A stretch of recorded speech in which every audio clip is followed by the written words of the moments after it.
dükkandan çıkaracaksın. Ha? Önce de söyleyeyim. Bir yolunu gidiyorsun. Evet. Neyse ben bir kere daha şansımı deneyim dedim. Öyleyse. Bak bunu konuşmak gerçekten benim için çok zor. Bir saniye. Evet işler iyileşti. Nedir bu kadar zorla konuşması? Seni koruyacak. Bak ben... Aha. Bak kim geldi. Hayatım. Şok. Sırada bak. Baş başa olacağız demiştin. Öyle demiştin. İyi. Benim illa ki konuşmamız gerek deyince bunun dışında hanginize geçtim bilemedim. İkinize de kıyamadım. Dedim beraber olsun. Gel. Benim zaten konuya giriyordu. Geç şöyle. Otur karşımıza. Gel. Esmet'in burada olmasının bir mahsuru yoktur. Ha? Yani bu üçlü neler yaşadık? Varsa böyle aramızda gizli saklı yok. Bence yok. Ha varsa da yok. Olmamalı. Sen benim için al devam et. Pardon. Buraya bir servis alabilir misiniz? Devam et. Evet Esmet'in yanındayken konuşmanın bir sakıncası yok. Herhalde.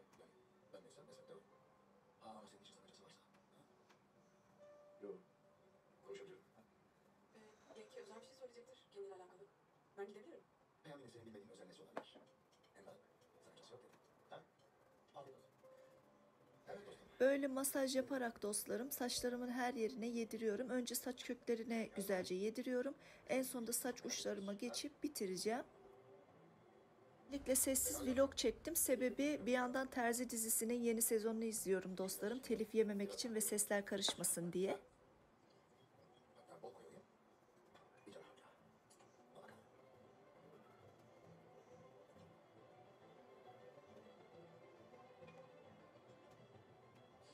Ben senin yok Maziz'in başına geçme fikrinin doğru bir olduğunu düşünüyorum.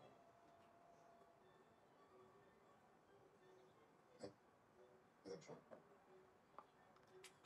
Çünkü bunda kalmalısın. Benimle. Şu ayakkabı, çanta işini birlikte yürütmeliyiz. Biliyorsun. Bana bir yanlış yapıyorum. Doğru. Sen. Halbuki eskiden ne kadar iyi anlaşırdınız. Ha? Acaba ne oldu da babam böyle değişti Peyami? Vallahi yeni anlaşmış insan anlaşacaksın. Anlıyorum bu çocuğu. Buydu bugün konuşmak istediğim. Evet. Başka ne olacaktı ki? Sen söyleyeceksin. Buydu. Dostlarım bu arada burun ameliyatından sonraki 21. gündeyim. Doktorumun verdiği ilaçlarımı kullanıyorum. Burun spreylerimi sıkıyorum ve aynı zamanda burun masajımı da yapıyorum. Günden güne inşallah şişliklerim daha düzenli bir şekilde inecek. Gördüğünüz gibi burnum şu an bu şekilde. İki seçenek var. Ya İstanbul'da Peyami'de kalacağız. Ya da önceden karar verdiğimiz gibi Amerika'ya gideceğiz. Evet. Süren başladı söyle. Bak süren doluyor Esmet Hanım. Haydi. Ha istersen çok meraklı kullan. Ha? Sen ne istiyorsun? Ben de onu istiyorum Dimitri. Görüyorsun. Benim karım kocası ne isterse onu yapar. Çünkü o hem bir melek hem de kocasına aşık.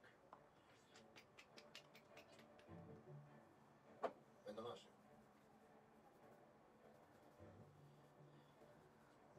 Dediğim gibi Peyami, üzülerek söylüyorum. Ama biz buradan siktir olup gidiyoruz. Amerika'ya uçarak. Ha, görüntülü konuşma diye bir şey var. Bence sen de artık teknolojiyi öğrensen çok iyi edersin. Evet. Çok şükür bu konuyu da hallettiğimize göre şimdi ne yapıyoruz? Her zamanki gibi içiyoruz. Salınıza. Bu başıma taktığım boneler çok kullanışlı. Hepsi buradan almıştım yüzlü paket şeklinde. Bu tek kullanımlık boneler sayesinde hiçbir şekilde yağ bakımı yaptığımda yağ hiçbir yere sızmıyor dostlar.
Videonun kapanışını yapmayı unuttuğum için dostlarım böyle de bir kapanış yapmak istedim. Yine şöyle bir göstereyim tırnaklarımı size.